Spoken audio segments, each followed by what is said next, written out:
Welcome to another OU Insider Under the Visor Sooners pregame podcast powered by Jani-King. My name is Brandon Drum, here with Parker Thune, Travis Davison, the voice of the fans. Oklahoma, Alabama, great on paper. Oklahoma, a 2-score underdog right now. But first, before we get into all that, Parker, let's pay some bills. Yes, folks, this episode of the Under the Visor podcast and every episode of the Under the Visor podcast is brought to you by Jani-King. Jani-King is the greatest team to ever clean and a proud partner of OU Athletics. They can deliver spotless results from stadiums to any size business across the country. You can go check them out at janiking.com for unbeatable commercial cleaning services. That's JANIKING.com. This episode also brought to you in part by Prize Picks. Brandon, what's the play of the week for you on Prize Picks? It was yesterday, actually. Trae Young with 10.5 assists. I went with more, and he got it with 11 in a loss to Golden State. But nonetheless, former Oklahoma Sooner point guard Trae Young hooked me up. There you go, folks. Prize Picks is the best place to get real money sports action with over 10 million members and billions of dollars in awarded winnings. Prize Picks has made daily fantasy sports accessible to all. You just pick more or less on at least 2 players for a shot to win up to 100 times your cash. Run your game all season long on Prize Picks.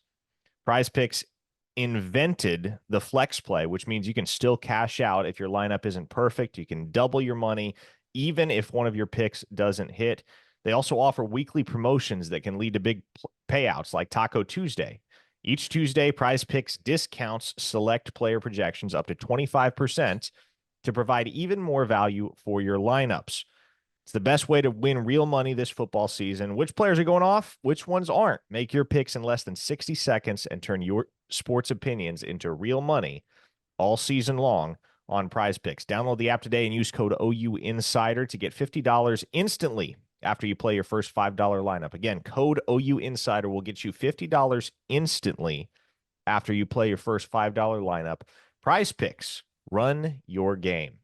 All right, fellas, this is a unique one coming up this weekend because I cannot recall a time where Oklahoma went into a home game, especially in conference play, as the very, very clear underdog.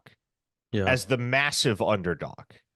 I mean, Oklahoma has been through some rough times as of late, 2022, obviously, and now here in 2024. But it's going to be a weird dynamic at Owen Field on Saturday because I don't know that this fan base has ever, I would say a large contingent of this fan base, especially from my generation, they've never shown up to Owen Field with the expectation that Oklahoma's going to lose and potentially lose big. But that's Vegas's expectation. That's pretty much everybody's expectation right now. And that's fair because this Oklahoma team is 5-5. They've not played impressive football, especially on the offensive side. No more than 2 offensive touchdowns in any SEC game thus far this year. And Alabama's right there in the thick of the college football playoff in Kalen DeBoer's first year at the helm. Not invincible, not unbeatable by any means, but they certainly appear to be a better football team all around than Oklahoma. And there's a pretty wide chasm there.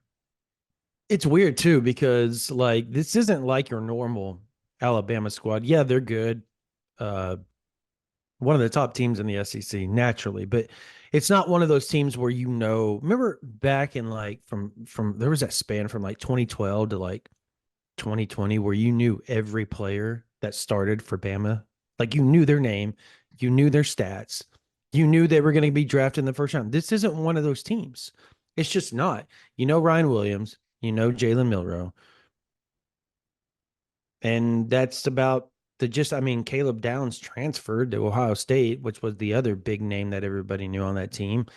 It's not one of those that just pops out. Now, naturally, we know the names, being the fact that we know all the other. But when I'm talking about just to your everyday casual fan that shows up on a Saturday to watch the games, they're not going to know the Alabama players, and yet they're still really freaking good. And that's the weird part about it, because there's a lot of teams, a lot of people in college football that can name Jackson Arnold can name Danny Stutzman, Billy Bum. They can probably name a bunch of OU guys just because they've been around. They're they're just, I guess, a little bit more solidified, but they're on a 5-5 team. This Alabama team is a lunch pail team. It's a very different brand of Alabama football than the Nick Saban version that we grew accustomed to. But as far as what you're talking about being an underdog, I mean, I was in high school the last time this crap was this way. I don't even know if I was in high school yet, to be honest. I was not. I was in middle school. I'm 41. If that tells anybody how long it's been. It's a rough go right now if you're an Oklahoma Sooner fan. Um, it's this is bad. Um, I don't know what to expect. I really don't. I expect the crowd to be loud. It's a night game. I expect there to be a lot of Alabama fans because Alabama hasn't been to Oklahoma since 2002. I expect the defense to play well. And I said this, Parker Travis, on a ESPN Alabama show the other day, yesterday, actually. And I said, this is what Oklahoma does. They're going to play tough defense for 3 quarters. They're going to be on the field most of the game. And eventually they're going to break because they're going to bog down and tire out. And that's rinse, wash, repeat all season for this Oklahoma defense. Am I wrong? No, you're not wrong. I mean, this defense has defended more possessions than anyone in college football. There you go. Think about that. Oklahoma has 2 superlatives right now, and neither of them paint an encouraging picture. They have defended the most possessions in college football, and their offensive line has allowed the most sacks in college football. That's kind of been the story of Oklahoma's season. We've also lost the most fumbles, I believe, too. Oh, fun. A third superlative. So, but wait, there's more. Oh, man. So, and again, I mean, all of that kind of goes hand in hand, right? It's, you're not retaining the ball, so you're defending so many plays because you're getting sacked, because you're fumbling the ball, and that's how you end up playing defense all the time. So I imagine many of the teams that have been the worst at protecting the quarterback or the worst at holding onto the football have also defended a ton of plays this year. So all of that goes hand in hand. So naturally, right, if you want to fix that, I think first and foremost, you got to hang on to the dang ball. Unforced, like untouched, non-contact fumbles. Like maybe I'm just, I don't know. Maybe it's easy for me to say it from this position, but if you fumble the ball with nobody touching you, I am benching you. Like simple as that. Like you just can't, you don't value the ball enough if you cannot hold on to it while nobody's around you. It's just as simple as that. You can say all the right things. Oh, it's unacceptable. We don't do this. No, hold on to the ball. I mean, it's that simple. And that's the thing. You can't do that. You can't give this Alabama team short fields. You definitely can't muff punts. And if you muff a punt, I wouldn't have you return punts either. I was talking with Greg Pruitt. We were golfing together one day, and he said when he fumbled the ball against Texas on a muff punt, Barry Switzer pulled him, and he never returned punts at Oklahoma ever again. He went on to be an all-pro punt returner in the NFL, and he still never got back in the ball or never got back in the game because Barry Switzer said, no, you don't turn my football over. And now times have changed. Of course, you've got to worry about, man, if I bench this kid for screwing up, is he going to be in the transfer portal by the time the game's over? This, that, and the other. I get it. But like, it just seems like so much of Oklahoma's problems come down to a complete lack of accountability. They say all the right things, but you're giving the football to the other team a bunch. You know what I mean? Like, you got to stop doing that because we get on here every week and we say, if Oklahoma plays a clean game, stay away from the penalties, don't turn the ball over, there's a path to victory. And what do? They give the ball away. And they can commit inopportune penalties. And there's no path to victory if you do that. This team was up a touchdown with 2 minutes left against Drew Pine and lost in regulation. You know how hard that is to do? Like, That's really, really hard. And it was aided by inopportune penalties, and it was aided by turnovers. And that's the microcosm of the season. You cannot do that against Alabama. You will get blown out if you do that against Alabama. Was that Missouri game kind of like the karmic equalizer for the Auburn game earlier in the season? Yes. That's what I kept saying. I was like, look, I said, Yes. and that's why, and we'll talk about this later, obviously, when score predictions, like there's an opportunity for Oklahoma to keep this close, but I think part of the opportunity is what we saw in Ole Miss and Tennessee. The offense looked so bad that in the second half, they're like, we're not going to keep dropping back our quarterback to make a mistake or go get hit. We'll just go run the ball and trust that their offense isn't going to score against our defense, because that's what happened in Ole Miss. That's what happened with Tennessee, right? Well, that should have what happened at Auburn, but Auburned, and Peyton Thorne threw it to Kip Lewis, and Kip Lewis saved the day for Oklahoma. If they employ the strategy that Ole Miss and Tennessee employed in the second half, Oklahoma is winless in SEC play. So that's what I think could keep it close. But Oklahoma's just, they got to hold on to the ball, and they got to do what works well. And what's been working well lately, running the football. Yeah. Interestingly enough, the Javonte Barnes situation is intriguing, right? You're going to get Gavin Sawchuk back this week. I'm interested to see. We haven't been able to pinpoint how DeMarco Murray is going to rotate the running backs at all this year or the last couple of years, right? Like it's been until Sawchuk took it over at the end of last year or the middle point of last year. It's been kind of a crapshoot with him. I'm interested to see how this rotation goes about. Is your starter Xavier Robinson? I don't think your starter is Xavier Robinson. I think Xavier Robinson's on the field a lot. And if So he's you not on start the with field a who? lot, Do you start with Salchuk? no, you No. start with Barnes, assuming he's available. I bet if he's not is my scenario here because he's questionable. If he's not, you start with Xavier Robinson, in my opinion. Okay.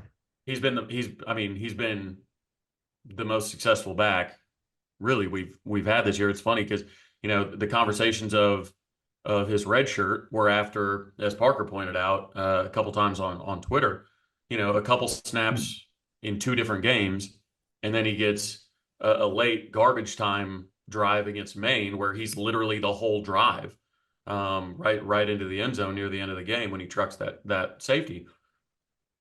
And then it's like, okay, you have that conversation with him. Hey, we're going to redshirt you and EPL. And then you go out and you do it in meaningful snaps against Mizzou on the road, and you pick up 6.2 yards a carry. And you look good catching the ball out of the backfield. And you're trusting your speed. And he looks good. So you don't burn his red shirt now to say, oh, you know what, we're going to give you 3 to 5 carries or 5 to 7 carries or something like that. In my mind, he's been the best looking back lately, and he's looked better than Sawchuk's looked all year. Yep. And I know Sawchuk has been hurt, but like at least the top end, like just for once, go with the hot hand and say, hey, look, the last time we saw you, you were running the ball really well. So we're going to hand the ball to you until you don't look like you're running the ball really well. And part of the problem is I don't trust this offense, if things are going well, not to get in their own way and say, oh, it's going well, they're going to expect us to do the things that have been going well. We need to run, a tight end jet sweep. They won't see that coming. Like, that's the thing. It's whatever starts working, please, God, just stick with it until they stop it. Not, oh, they're probably going to adjust to it at halftime, so we have to stop doing it. Like, let's go to Bauer Sharp now. And that's what everything you're saying right now, Travis, has been a particularly frustrating dynamic as far as the running backs are concerned. Because time and again this season, we've seen a running back piece together a couple of strong runs. Like you get the sense that they're on track and they got it rolling. And then all of a sudden, here comes the rotation and they're back on the sideline and they're not getting fed the ball for however much time. And then, by the time they get back in the football game, it's as if they've quote unquote cooled off. And so Yeah. I would love to see DeMarco Murray in Oklahoma ride the hot hand because there have only been a couple of instances all year where we've actually seen that. For instance, Javonte Barnes against Maine. Okay, yeah, it was Maine, whatever. But at least in that football game, they let Javonte Barnes cook because he was cooking from the jump. And then, of Mhm. course, in the Missouri game, where there is absolutely nothing working for Oklahoma offensively, and there hasn't been anything working all day. And then Xavier Robinson gets in the game, and much as much akin to the drive that you referenced against Maine, he is that entire drive all the way up Yeah. until Taylor Tatum throws the trick play touchdown pass to Jackson Arnold. And so if it ain't broke, don't fix it. It's the oldest adage that there is. But whoever gets it rolling on Saturday at running back, be it Robinson, be it Javonte Barnes, be it Tatum or even Sawchuk, let that guy keep toting the rock. That's all I want to see. Yeah, it's been such a weird deal. Like, and leave it up to Oklahoma to let him start rolling and be like, yeah, we're gonna go to Taylor Tatum now. We're gonna let Taylor Tatum, and then guess what happens after that? What happens? And I'm not trying to say negative things about him, but he's fumbled the ball a ton this year, and that would be Oklahoma's luck at that point. We'd be like, oh, there's a fumble, just Yep. running loosey goosey with the ball again. And so they gotta figure something out because, and I'm not trying to be again negative on this whole deal, but Travis, like you said, there's zero chance that they just wouldn't not redshirt him and not throw him out there in meaningful moments and run him. Yeah, they would. They threw him out there for two meaningless snaps, knowing damn well he could potentially play later on this year. So, I mean, the way that they have rotated running backs is a crapshoot. It's a luck of the draw. You never know what you're going to get. It's like that. You stick your hand in the cookie jar and you have no idea what's in there, and you pull out I don't know, a oatmeal cookie, and you think it's chocolate chip, and you bite into it, and it's disgusting because it's not what you Dude, thought. oatmeal cookie hate, I think, is some of the most irrational hate No, no, no, no, no. in I'm the not football hating world. on it. It's like it's like that drink, right? That you think you got Dr. Pepper and it's sweet tea. So when you take the sip and you're expecting one thing and it's another, is my Like, point. where would you put the over under on each of you? Where would you put your individual over unders on Xavier Robinson carries against Alabama? Do you want me to be frank? I'll be completely honest here, Travis. No idea. I hope I hope the game flow is such, and this is a tall ask. I hope the game flow is such that the answer is 0, because I would love it if Oklahoma could preserve this year of eligibility for Xavier Robinson. It's probably not going to be realistic because you're probably going to get in a situation against this Alabama team where you just got to roll with your studs. And Xavier Robinson has been a stud of late Yeah. for Oklahoma. But I would hope, as slim of a chance as it may be, that Javonte Barnes is healthy and active for this game, and he is the bell cow, and he's the guy that can be a 3-down back for much of this football game, and you can spell him here and there. But, man, if at all possible, I would love it if the Sooners got enough from the other running backs to be able to spare Robinson from playing these last 2 games. I don't consider it terribly realistic. And if we're sticking to the realm of what is likely to occur this Saturday, I would say I want to see Xavier Robinson take double-digit carries. I want to see him carry the ball double-digit times because Mhm. Taylor Tatum, like, there's so much potential there, and it's so exciting to watch when it's working for Tatum. But the fumbles have been the bugaboo. The inconsistency as a blocker has been a bugaboo as well. The 2 most consistent backs to this point have been Javonte Barnes, certainly far and away at the top of that list, but there's a case to be made, and a strong one at that, that Xavier Robinson is second only to Barnes in that regard. So I would hope that if it's not Barnes toting the rock Saturday, it is Xavier Robinson. How many total carries does Xavier Robinson have this year? It can't be more than 8, 10. Okay.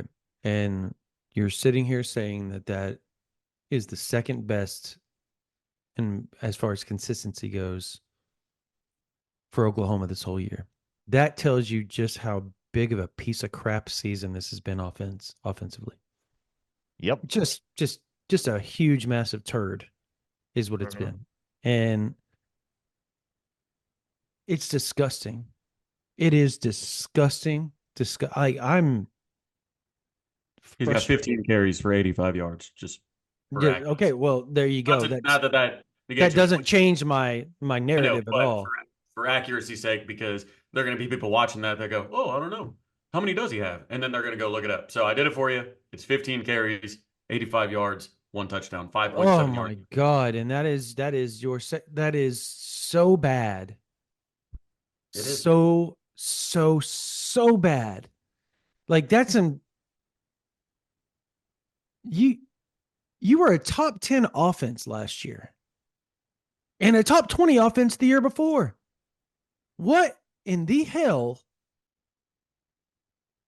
is that staff doing? And I mean that in the nicest way possible. Well,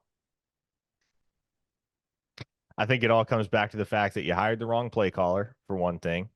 Your offensive line has been shoddy, which to a certain extent is out of the staff's control because there have been so many injuries. Yeah, I You've get all had that. no continuity at wide receiver. Like this entire circumstance all season for the offense as a whole has not been conducive to anybody's individual success.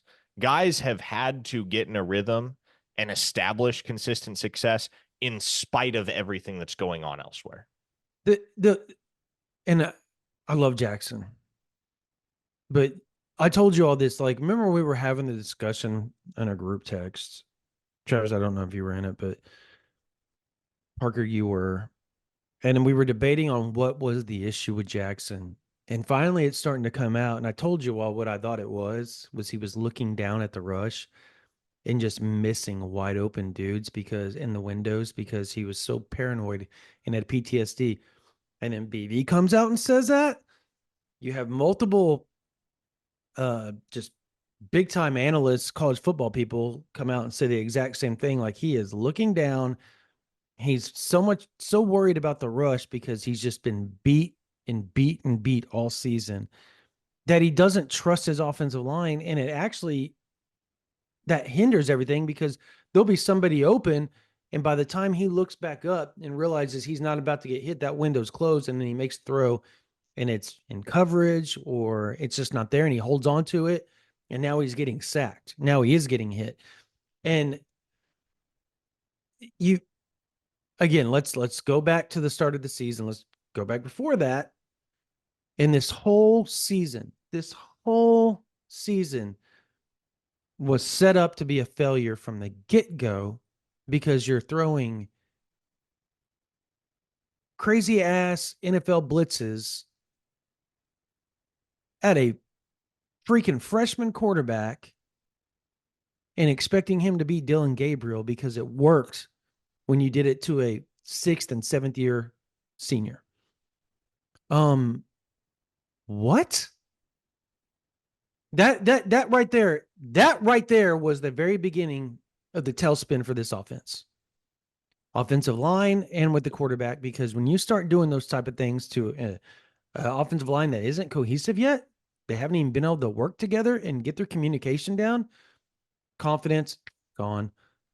What happens to the quarterback then? He's getting hit or sacked or not getting the ball off or throwing interceptions during trying to force the ball out quickly before it should have been or later than it should have been during spring and during fall camp.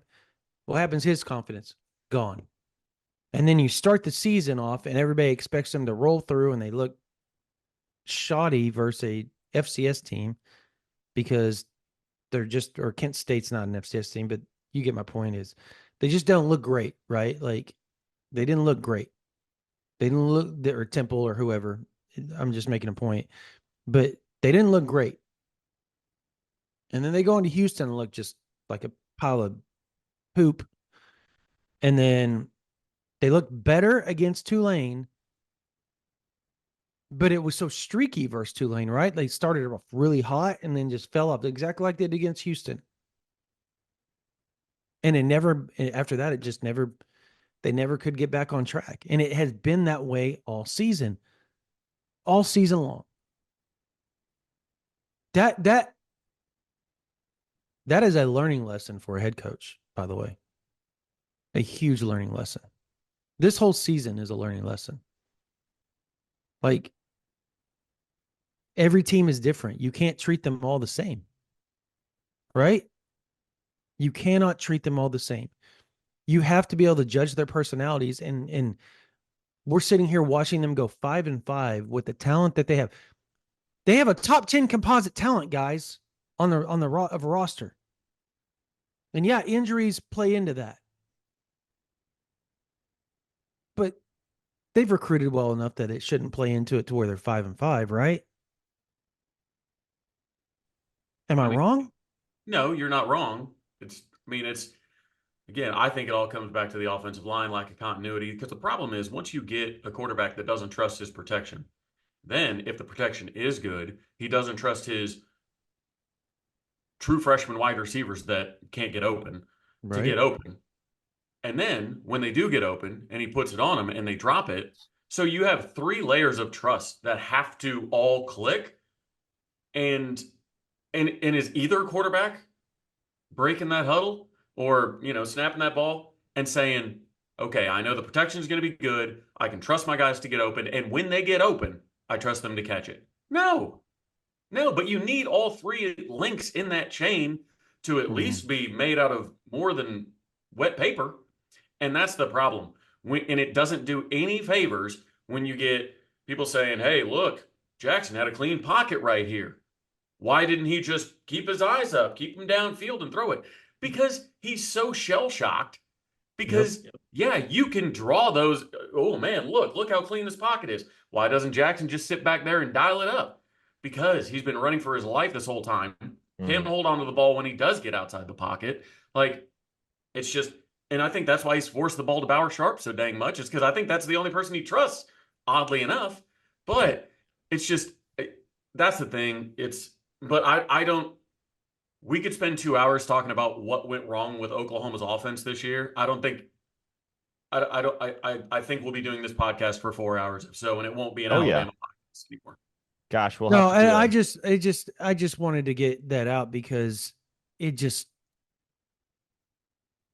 every time I think about it, it just infuriates me, like how they treated the spring and how they treated the fall camp, because that's where it all started. And I don't know. I think if you, not to be a ultimate Jim Traber quote or anything like that, and that's because that's what I used to hear him say whenever I was a kid, is put truth serum in him, right? I think if you put truth serum in Brent Venables, he would say I screwed up. Yeah. And I don't think it's a stretch to say that it's not one person, it's not one factor, not one anything, but this 2024 season has kind of broken Jackson Arnold. The Jackson Arnold that you see right now is a broken version of Jackson Arnold. The unforced errors are on him. Yep. He is accountable for those, certainly not absolving him completely of the mistakes. But with all the circumstances that you cited being what they are, Travis, that's why I'm still so confident that Jackson Arnold is going to have a successful collegiate career. He's still got 2 years ahead of him, whether it's at Oklahoma or whether it's somewhere else. I still believe Jackson Arnold is going to have success. And when he does, I think that's when the rest of the country will collectively come to the realization that this was just never set up. This in 2024 at Oklahoma was just never set up for a guy like that to succeed. It's true. Yeah, and obviously, you talk about, the fall and the spring and whatnot, and that, I think there's a lot of things a lot of people, different people would have done differently. I think there's things that Jackson Arnold would have done differently. I think there's things that Seth Luttrell would have done differently. I think Brent Venables would have done things, differently, like, because ultimately he's in charge of making those decisions. But again, let's talk about Alabama. the Alabama pregame show. Yeah. Yeah. Well, defensively for Oklahoma, and again, I said this on the ESPN Alabama show the other day. Oklahoma just can't let Jalen Milroe get loose. I think that's like priority number one is to force him to throw the ball. Now, are you giving up? Are you one of the worst of giving up big plays in college football because of how aggressive you play defense? Yes. That's not on the safeties. I think everybody instantly, when you look at that, everybody goes, well, it's the safety. It's not the safeties. The corners have been, of all things this year, the corners have been the subpar part of the Oklahoma defense. And granted, I'm going to also say it's been one side after they stuck in Eli Bowen. It's just been they're picking on one side. And I'm going to go even further and say you knew that Kenai Walker wasn't it. You felt that Des Malone wasn't in after a few games. And yet you're doing 60-40 of Jacoby Johnson defense, offense, and practice, and then expecting him to go out there and play almost exclusively on defense and be able to do what the guys that are 100% defense are expected to do. And that's not fair for him either. So I hope during this bye week with Jalil Farouk back that they just decided, brother, you're going back. Now, I think he's a better offensive player than a defensive player. Parker and I have said that forever. It's not that he can't be an NFL cornerback. It's that he could be an elite college wide receiver if given the chance. That's the thing. I hope that if they are that sold on him being defense, that they just went, you know what?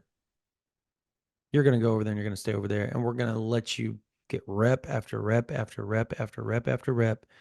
Because right now, your best two corners are probably Eli Bowen and Jacoby Johnson on the team. And I say that because I think Day is probably going to end up being the other guy at some point, or at least one of the other guys at some point. Devon Jordan. They don't know who Day Yeah, sorry, Devon Jordan. Yeah, he's you talk to anybody and they will sit there and tell you, like if you talk to people inside Switzer Center, they will tell you Eli Bowen, Jacoby Johnson, Devon Jordan, and Jeremiah Newcomb are dudes. And all four are super young too, by the way. So that's been the issue. I think, again, Oklahoma is going to have to force Jalen Miller. I think you got to focus on the run game. And then you've got to figure out a way to make sure that Ryan Williams doesn't kill you over the top. That's got to be make somebody else beat you.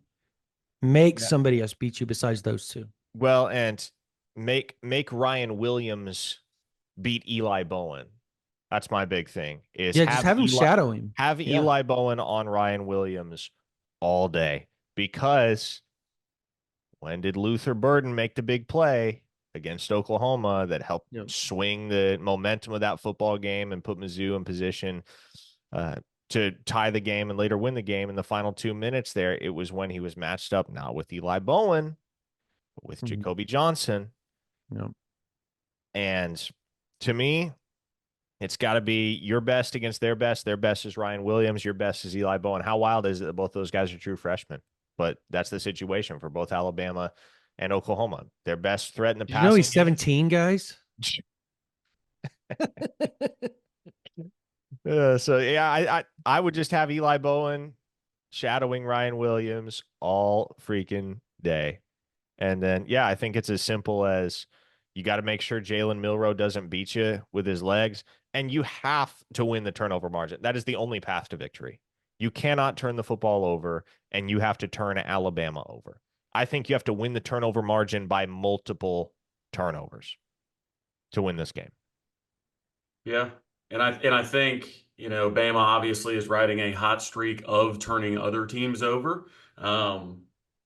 They're punching the ball out. They're very young secondary. has been opportunistic. But you're exactly right. The path to victory, and it feels like, the Doctor Strange situation where there's only one path for the Avengers to win.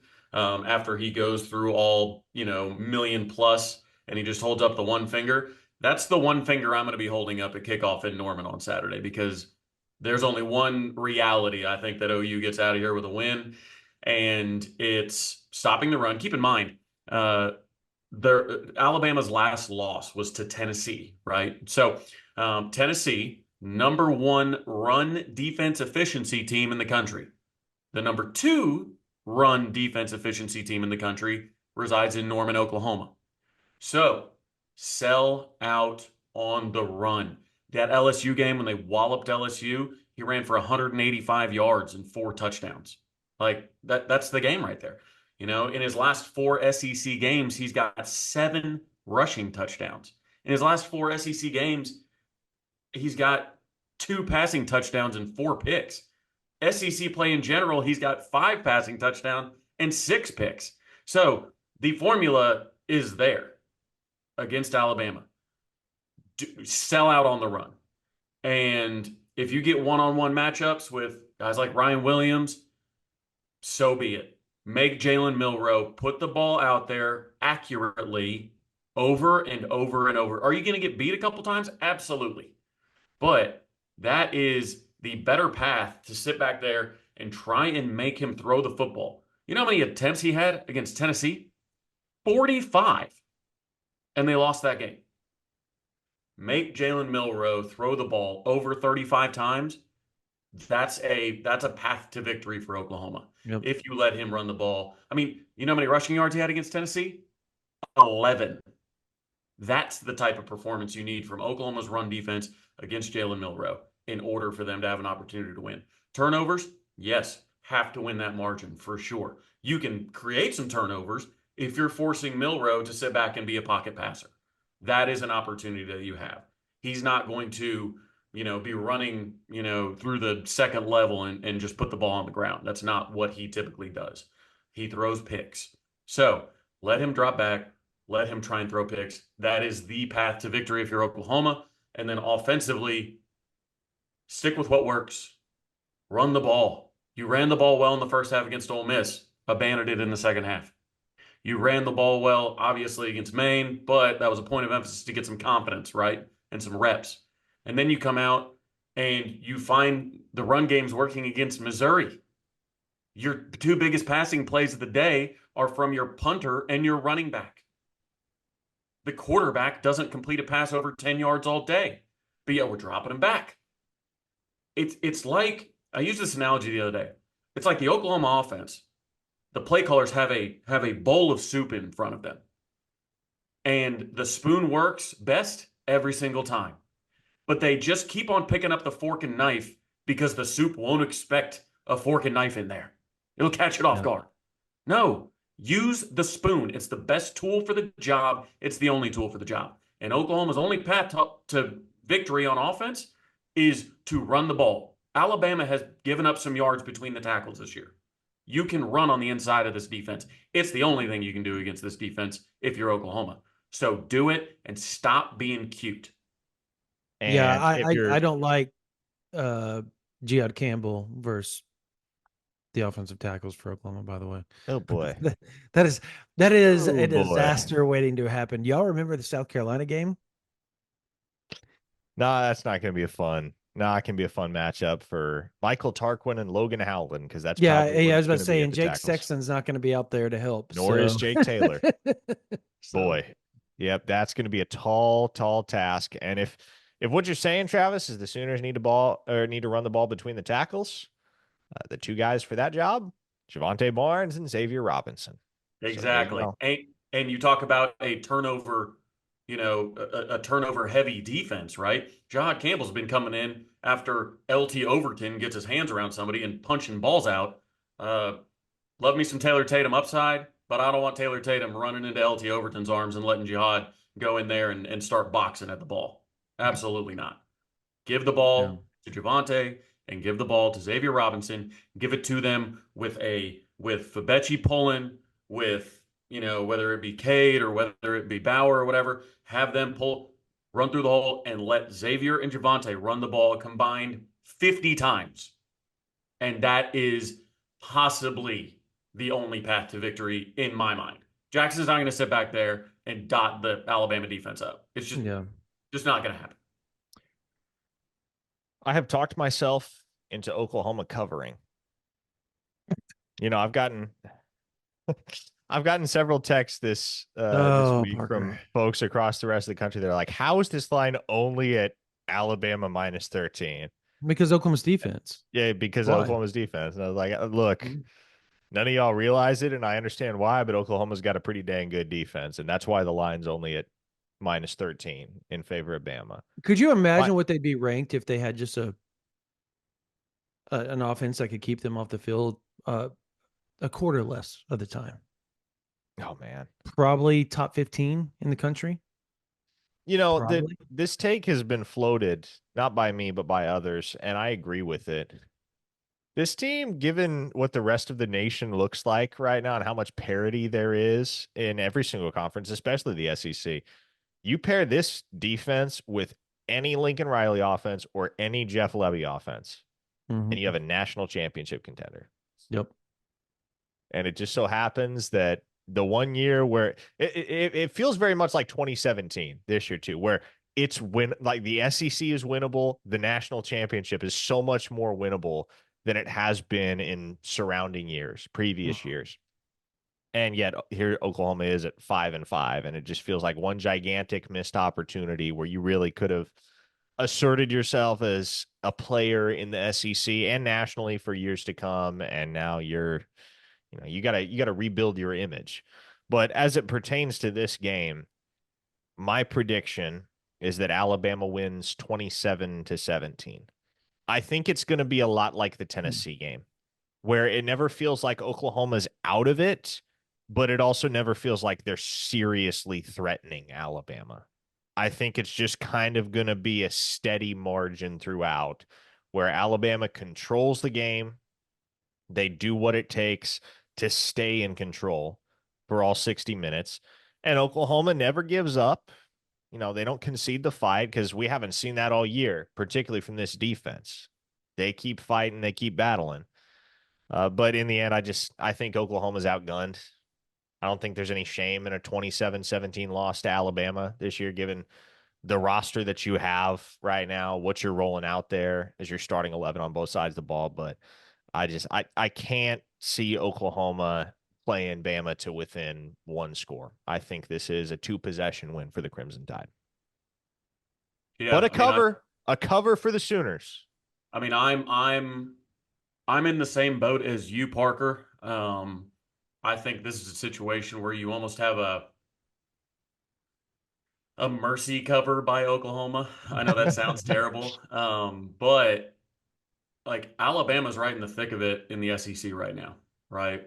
If A&M beats Texas, who knows what happens over the next 2 weeks. Alabama could find themselves in the SEC championship game. It's mathematically possible. Well, they've got the Iron Bowl next week. You've got, an extended playoff that requires more games.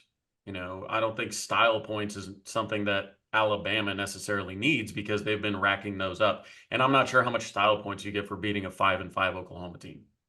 So with that, I think you brought up the Tennessee game. I will add the Ole Miss game to it, right? Once Ole Miss got that lead, it was just like, okay, cool. They can't do anything on offense against us. So let's just protect our quarterback. These guys have good edge rushers. They've got exotic blitzes. They got all this stuff going on. It is better if we just hand the ball off 3 times and punt, because our defense is teeing off on them. They're going to have to take more chances as the game goes on, and we can capitalize on those chances and turn those into critical mistakes. So I had it at 24-14 last night when I was talking about it. So I'll stick with it, but I don't think the game is ever in question for Alabama. Yeah. I have a little different.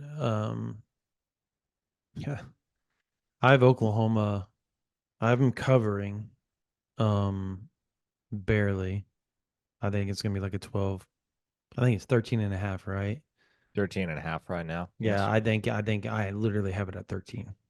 I have it 27-14. Alabama. 4 Zach But Schmidt field goals and a safety. I don't know, man. I don't know how they're going to get it, but um I have Oklahoma keeping it really close up until the fourth quarter, and then you see the normal collapse of the Oklahoma defense. And it's not so much a collapse, that's a bad word to use. They're just physically drained at that point, keeping Oklahoma in the game over and over and over. And a mistake or two is made by the offense to put the defense in a predicament that they don't need to be in late in the ball game, a shortened field, what have you. And Alabama goes in and separates themselves that way. And that's how I see it. I think the crowd's going to be in it. I think Oklahoma is going to try to control the game a little bit and keep the ball out of Jalen Milroe's hands as much as possible. And at the same time, I think Oklahoma's defense, they've had 2 weeks to prepare for this. And I look, I'm the messenger, people. I'm just a messenger. I was told quite bluntly by multiple people within the Switzer Center that this has been the best 2 weeks of practice that they have ever had this season. Focus, just doing things that they hadn't been doing. Just kind of a fresh start. And there's a lot of drive to play for that elusive bowl game. As bad as that sounds, being Oklahoma, the fact that you're playing for an elusive bowl game is really, really sad. But at the same time, for those players, it means a lot. For those coaches, it means a lot. And that's what they're playing for. They're trying to win the last two ball games naturally. That is a rhetorical statement. I get it. But yes, but they have been practicing really hard, really well, just very focused, not a lot of issues from what I'm hearing in practice, not a lot of mistakes, I mean, just very, very, everything's on point right now. Now, that's great. And people say practice rolls over into games, but I'll believe that when I see it, guys. I will Yeah. believe that when I see it. Well, and hey, there's an opportunity for Danny Stutzman and Billy Bowman and Ethan Downs and Woody Washington and all these guys that are taking their last snaps on Owen Field to have an angels in the outfield type moment of, hey, Yeah, look, that's a good point. like, there's like, if there was ever a time to leave your stamp on your, many of them illustrious careers at Oklahoma, a couple of them All-Americans, obviously Ethan Downs, a couple times All-Conference, that kind of trio is what people think about as they all came in. Like, this is the time to do it. Bama's Yeah. coming to town.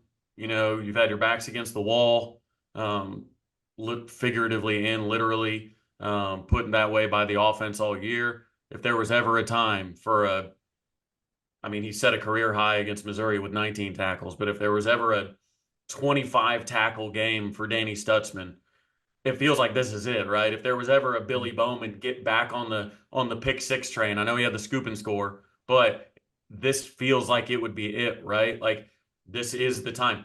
I mean, Danny's basically, if he can be the one in run fits and everything to just stifle Jalen Milroe over and over and over again, maybe force him into a turnover against a tight end, something like that. I feel like that it's setting up for the legacy final performance from a few of those guys, all of those guys, one of those guys. I don't know, but there's going to be something that happens that I'm like, there we go. That's the last time something like that's going to happen here. The Devon Sears Renaissance game. Yes. Hey, you know what? The LT Overton thing, when you brought that name up, like, I remember when he got in the portal and talking to people at Oklahoma, and they just weren't interested in going after him. And I thought that was crazy. Thought that was crazy. Does anybody? I mean, he's a I didn't legacy. know they You would weren't have necessarily thought. going after him. I know that his brother was going to transfer, like, and that was part of the Yeah, yeah, package, yeah, yeah. but But Levius or whatever. But I don't know. Water under the bridge, I suppose.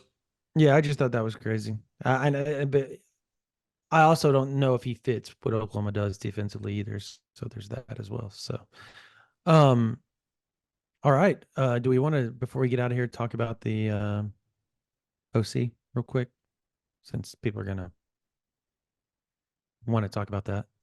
I mean, I there's not all that much that's new that's worth discussing. We discussed it on the live stream earlier this week. We discussed it on Quick Slants on the YouTube channel. We still got a week and a half to go. I would say next week on the live stream and next week on the podcast leading into the LSU game, that feels like where we're going to be able to have the meat of that discussion. Oh, Because right now what has been reported to members at ouinsider.com is kind of where things stand. It's yeah. not changing by the hour or anything. Right. Next week we It's can not.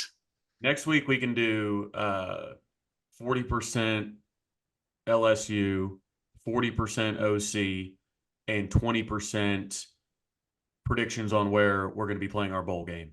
So, Love it. Yeah, there you go. Love that. Love that breakdown. Real quickly on, I will say this on the OC thing. The fans that want this thing done like now got to relax, because I was told by somebody within the Switzer Center that BV is trying very hard, along with the person that is in the front of this, of being very, very quiet on things, because they do not want to, and I quote, ruin it for everybody involved.